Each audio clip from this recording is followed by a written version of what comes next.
Et la Bible ne s'oppose pas à cela. Dans nos traditions, on n'accepte pas de prendre la femme de l'autre. C'est pas acceptable. Donc il y a nécessairement, n'est-ce pas, des quelques brins comme ça, des éléments qui sont positifs et qui peuvent rejoindre notre foi, qui, à mon sens, ne font pas obstruction à notre foi chrétienne. Cependant, la grande partie de nos traditions, n'est-ce pas, nos traditions en grande partie sont humaines. Ce sont des lois qui emprisonnent. Par exemple, un exemple, n'est-ce pas, au trivial comme ça, regardez comment on a dit à nos sœurs que vous ne mangez pas la tortue, par exemple. La femme ne mange pas la gazelle, un exemple comme ça que je prends, et on a trompé le peuple. Alors que la Bible est claire, n'est-ce pas? Tout ce que Dieu a créé est bon. Vous voyez? Et ses pères, n'est-ce pas, ont utilisé ces éléments pour tenir captif. Alors, qu'est-ce qui est mauvais dans la tradition? La tradition devient mauvaise lorsque les principes coutumiers, parce que la tradition c'est quoi? C'est le véhicule des coutumes. C'est les règles, c'est les principes qui sont véhiculés d'une génération à une autre. Ce qui est mauvais, c'est quoi? C'est lorsque le chrétien, d'abord, s'attache à ces choses, au point que ces choses dominent les commandements de la parole, donc les commandements de Dieu. Vous voyez? Ensuite, la tradition devient mauvaise lorsqu'elle fait obstruction, n'est-ce pas, à notre foi chrétienne. Vous voyez? Donc, on ne peut pas, n'est-ce pas, dire que le christianisme est bon, nos traditions, nos mœurs, il faut les rejeter totalement. C'est complètement illusoire. Cependant, nous avons en Christ une tradition purement, n'est-ce pas, spirituelle. C'est laquelle? C'est le fait qu'on épouse la nature de Dieu, qui consiste à quoi? Dans l'amour du prochain, n'est-ce pas? Dans l'amour de l'autre, dans le pardon, n'est-ce pas? En fait, la tradition divine est résumée dans Exode chapitre 20 à partir du verset 1er. Les 10 commandements, n'est-ce pas, que Dieu a donné à Moïse sont, n'est-ce pas, le sature même de la tradition de Dieu, de Christ. Et cette tradition est universelle, rien à voir avec les petits clans. Donc il est inutile que, si nous sommes chrétiens, il est inutile de mettre en avant, n'est-ce pas, nos traditions, et on annule, ou moins on anéantit par suite, n'est-ce pas, bien aimé le Seigneur, la parole de Dieu. Et c'est là que ce n'est pas mauvais. J'ai vu, permettez cet exemple, n'est-ce pas, des frères par exemple qui craignent Dieu, qui vous diront justement qu'ils ne dansent pas les chants profanes, mais allez les voir dans les mariages. Donc vous voyez, donc en tant que chrétien, il faut une prise de position, véritablement. J'ai vu ces sœurs là qui disent nous ne pouvons pas écouter ce type de chants, mais allez les voir se marier. Ce sont les mêmes sœurs qui exécutent des pas de danse, n'est-ce pas, pour leur cérémonie. Donc vous êtes où? Réellement vous êtes où? Donc si vous êtes chrétien, vous devez avoir une réelle et véritable position par rapport à vos traditions. Et donc prenez ce qui, n'est-ce pas, ne fait pas obstruction à la foi. Et tout ce qui est contraire à la foi doit être foulé aux pieds. Clairement en fait. Mais le pasteur Chris le dit bien, voilà, pas sur le point coutumier, voilà. Lorsqu'on est dans un mariage au Gabon, je vais te tromper le Gabon, parce que j'ai eu à regarder un film, et dans un film, il y avait 2 jeunes filles. Pardonnez-moi, je vais faire ce petit texte-là. Il y avait 2 jeunes filles, et l'une d'entre elles, voilà, était une qui était, on va dire, elle n'était pas vouée à la tradition, c'est-à-dire que elle respectait, en fait, lorsqu'il fallait faire quelque chose, elle devait le faire. C'est-à-dire, la jeune fille en question connaissait tout ce qui devait se faire. En fait, elle connaissait les ethnies, elle connaissait que voilà, lorsqu'il y a telle danse, il fallait danser comme ça. Mais par contre, il y avait l'autre qui disait non, moi je préfère les musiques de l'Occident. Là-bas, il y a en fait, c'est un peu ça l'opposition entre les deux. Et c'est comme ça, elles sont allées un jour dans le village. Et la jeune fille en question était face à, on va dire, à un défi.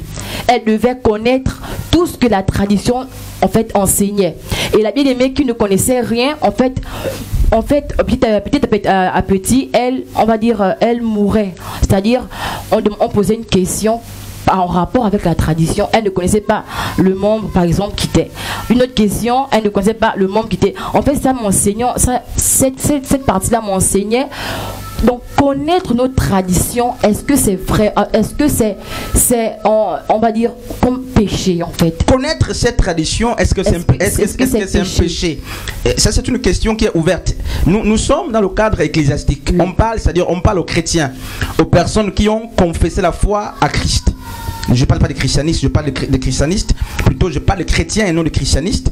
Donc, est-ce que c'est mauvais? Non, je me répète.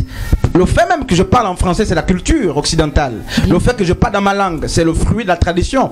Donc, est-ce que parler ma langue, c'est un péché? Non. Voilà. Parce que c'est Dieu qui a même institué les langues. On va lire une histoire pour qu'on se rende compte que la tradition, dans la tradition, il y a la sorcellerie. Dans la tradition, il y a l'impérialisme. Il y a la prison. C'est un instrument que Satan a utilisé pour embrigader les hommes. Et regardez une histoire que vous connaissez, Genèse chapitre 29 à partir du verset 20. Ainsi Jacob servit 7 années pour Rachel et elles furent à ses yeux comme quelques jours, parce qu'il l'aimait. Ensuite Jacob dit à Laban, donne-moi ma femme, car mon temps est accompli, j'irai avec elle. Laban réunit tous les gens du lieu, il fit un festin. Le soir, il prit Léa, sa fille, et la mena vers Jacob qui s'approcha d'elle. Et Laban donna pour servante à Léa, sa fille Zilpa, sa servante. Le lendemain matin, voilà que c'était Léa. Alors Jacob dit à Laban, qu'est-ce que tu m'as fait? N'est-ce pas pour Rachel que j'ai servi chez toi? Pourquoi m'as-tu trompé? Laban dit, ce n'est point la coutume, n'est-ce pas, dans ce lieu de donner la cadette avant l'aîné. Vous voyez? Donc le patriarche Jacob, qui est Israël, le père, n'est-ce pas, des 12 tribus d'Israël, n'est-ce pas, a été victime, n'est-ce pas, de la sorcellerie de la coutume. Il avait payé la dot, non pas pour Rachel, plutôt Léa qui était l'aînée. Il avait travaillé 7 ans en guise de dot pour avoir pour épouse Rachel. Mais parce que la tradition n'acceptait pas, la tradition juive était telle que la cadette, la plus petite, ne pouvait pas aller en mariage avant l'aîné. Et à cause de cela, il est devenu un homme polygame. Est-ce comment c'était la pensée de Dieu? Mais beaucoup vont dire c'est Dieu qui a voulu. Non, c'est la sorcellerie, n'est-ce pas? C'est le poids de la tradition qui l'a amené à devenir polygame. Vous voyez? Donc beaucoup sont aujourd'hui tenus captifs, même en milieu chrétien. Pourquoi on n'avance pas? Parce qu'il y a un mélange. Tantôt on prend un peu de la tradition et on mélange avec un peu le christianisme ou la chrétienté. Quand ça frotte un peu, et c'est quoi? C'est un manque de positionnement en Christ. On ne se connaît pas. Donc si nous sommes chrétiens, 2 Corinthiens 5,17 dit que toutes choses deviennent nouvelles. Donc ça veut dire que notre culture, n'est-ce pas, est désormais divine. En dépit du fait qu'on évolue dans une société humaine, mais notre culture est divine. Notre manière de penser est divine. Notre réflexion est divine. Vous voyez, regardez un peu dans nos cultures, nos mœurs africaines. Les aînés n'ont jamais tort, par exemple. N'est-ce pas? Les aînés n'ont jamais tort chez les noirs dans nos cultures. Et ce comportement, par exemple, nous l'avons même transporté dans l'église. Au point que les pasteurs n'ont jamais fauté.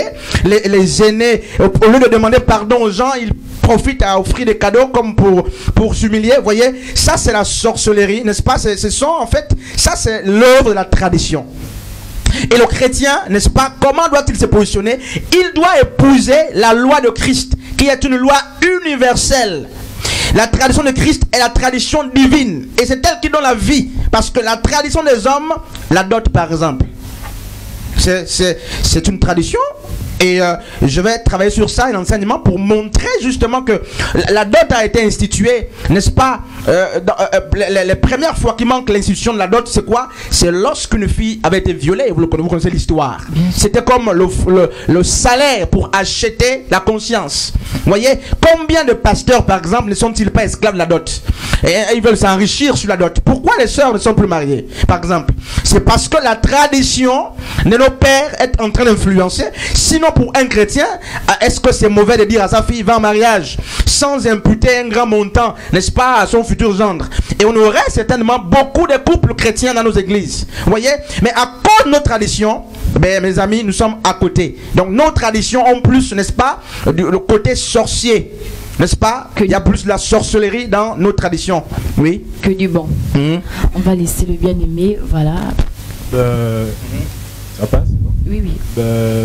Je suis de ceux-là qui pensent d'abord dans un premier temps que avant de connaître autrui, nous devons d'abord nous connaître soi-même. Bien sûr.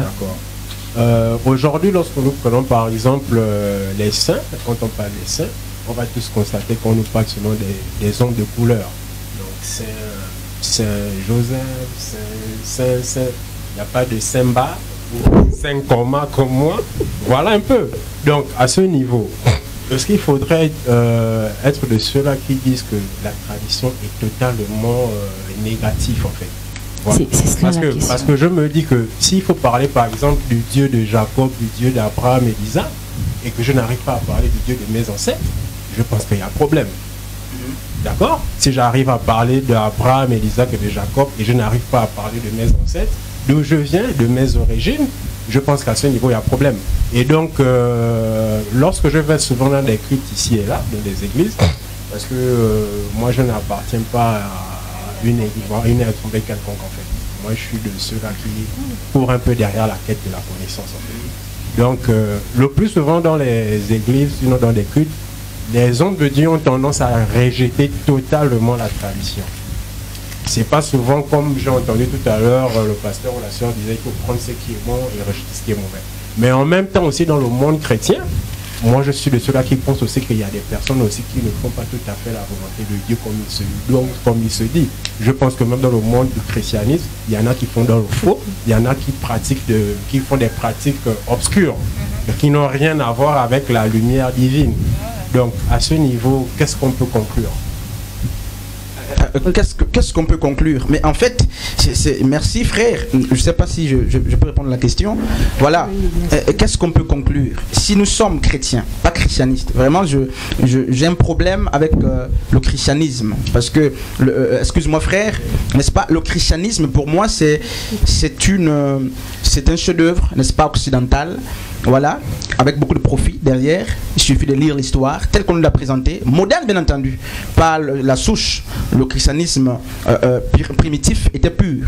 C'était, n'est-ce pas, des hommes qui s'étaient démarqués des lois et des traditions, parce que Paul, Pierre, c'était des juifs, n'est-ce pas, qui connaissaient la Torah, donc ils connaissaient la loi de Moïse, mais qui se sont détournés pour suivre l'enseignement de Christ. Pourquoi? Mais parce que l'enseignement de Christ était plus juste. Vous voyez, et la loi par exemple de Moïse disait œil pour œil, dent pour dent, c'est la tradition de Moïse. Et c'est ce qu'on trouve dans nos cultures. On t'a fait du mal, il faut tout de suite la vengeance. Et la tradition chrétienne, ou plutôt la tradition, n'est-ce pas, divine, dit non, mais on te frappe sur la joue gauche, tends la joue droite. Vous voyez, c'est cela. La tradition, par exemple, de Moïse dit quoi? Si une femme est attrapée, n'est-ce pas, en flagrant délit, il y a possibilité de la répudier. Et Christ l'a reconnu. Sauf que lorsqu'on se séparait, la femme et le mari restaient sans conjoint jusqu'à ce que l'un d'entre eux périsse, meure, pour que le processus du mariage soit relancé. Et Christ va dire, au commencement, les choses n'étaient pas ainsi. Il parle enfin du commencement spirituel. Vous voyez, ça veut dire quoi? Il parle ici du pardon. Donc la tradition chrétienne, plutôt la tradition divine, voudrait que, quelles que soient les infidélités de ta femme, que tu lui pardonnes en fait.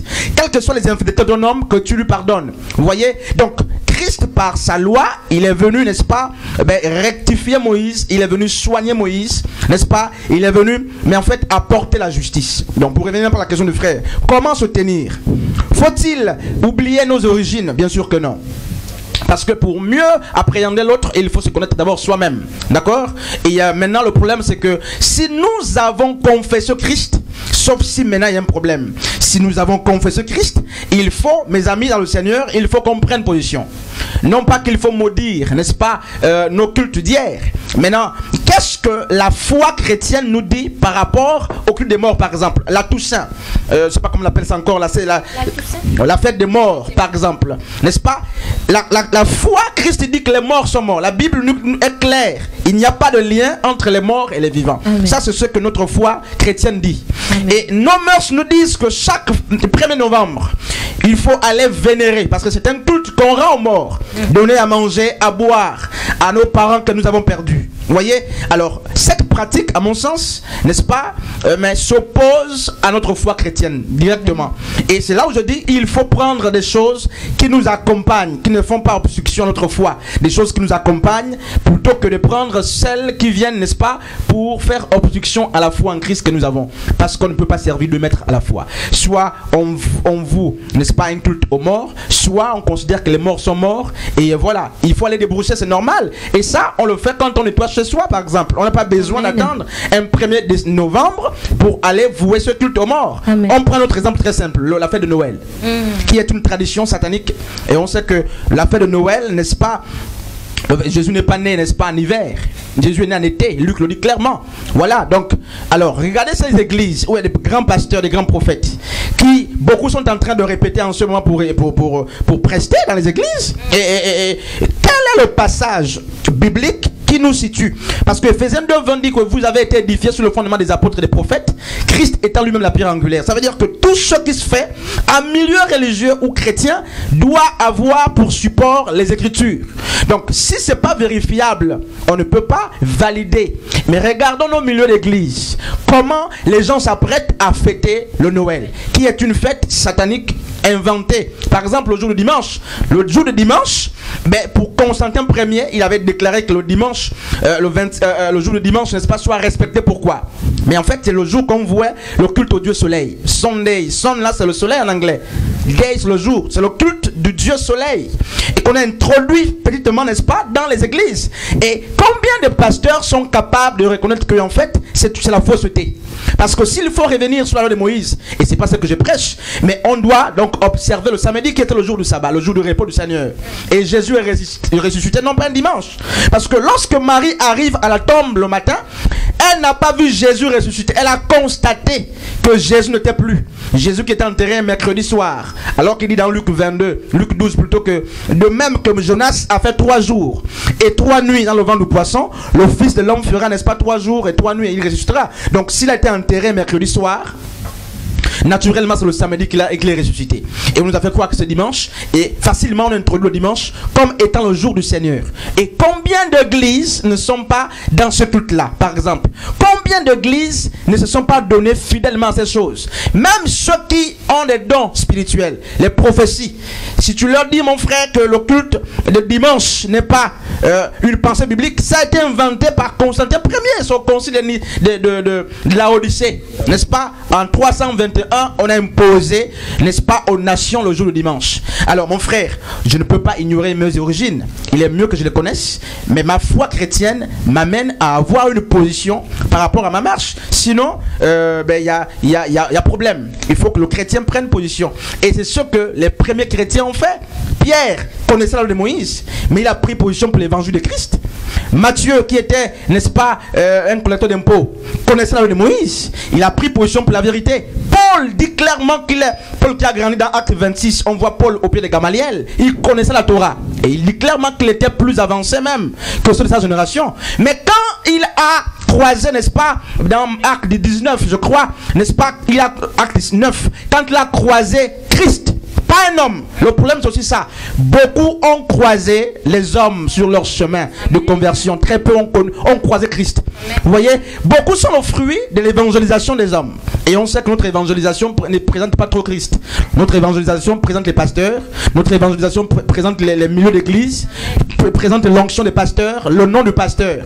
N'est-ce pas? Ce jour-là, Paul est pratiquement le seul. Il fait partie des seuls apôtres qui avaient connu l'évangile, non par l'intermédiaire des hommes, mais Christ lui-même. Vous voyez? Donc il faut peut-être que Christ se révèle à nous réellement pour que les hommes prennent position. Et Paul qui hier combattait les apôtres de Christ, Paul qui hier était attaché à la loi de ses pères, va désormais dire, vous, hier vous avez connu quelle était ma conduite. Il a fait la part des choses. Il a abandonné, n'est-ce pas, les traditions de ses pères pour s'attacher à la tradition qui est juste et qui est pure. Donc, le mode de vie de Christ. Donc, ce n'est pas mauvais de connaître, n'est-ce pas, où nous revenons. Parce que tôt ou tard, on va nous entendre aussi, n'est-ce pas? Mais il faut être humble et reconnaître que, mais notre départ, il y a eu des choses qu'il faut rectifier. Et c'est pas tout qu'il faut rectifier, il y a des choses qui nous accompagnent, justement. Notre langue, par exemple. Je n'ai rien contre ma langue. Je n'ai rien contre, n'est-ce pas, le respect des aînés, par exemple. Ça rejoint les Écritures.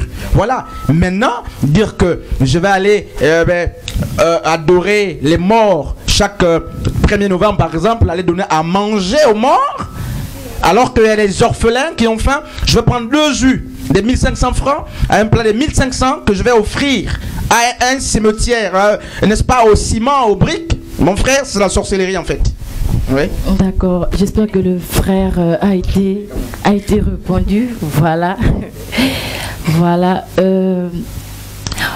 Personnellement, il y a un fait général Un fait général, est-ce que les bien-aimés ont des questions?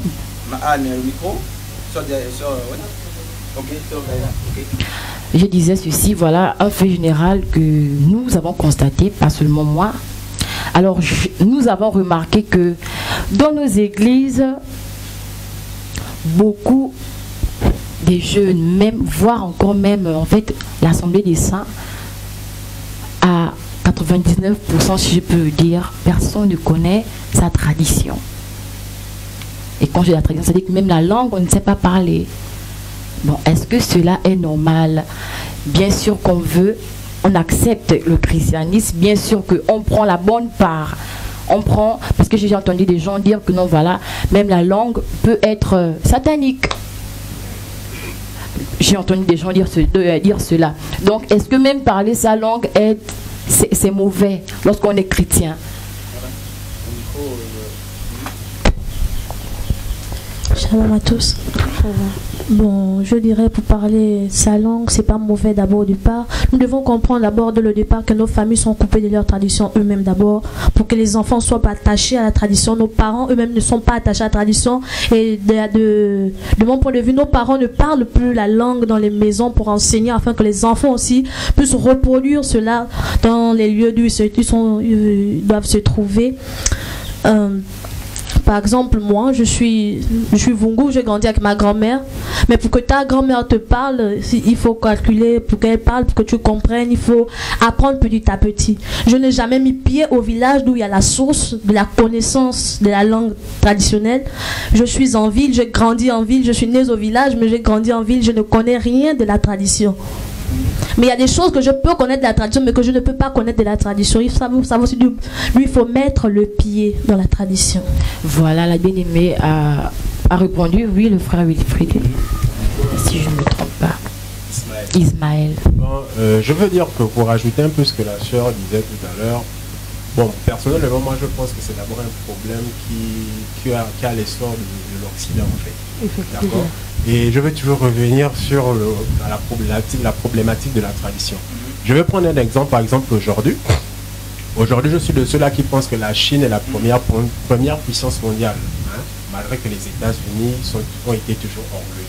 Mais aujourd'hui, la Chine est la première puissance mondiale. Pourquoi? Parce qu'ils se sont toujours appuyés sur leur originalité, en fait.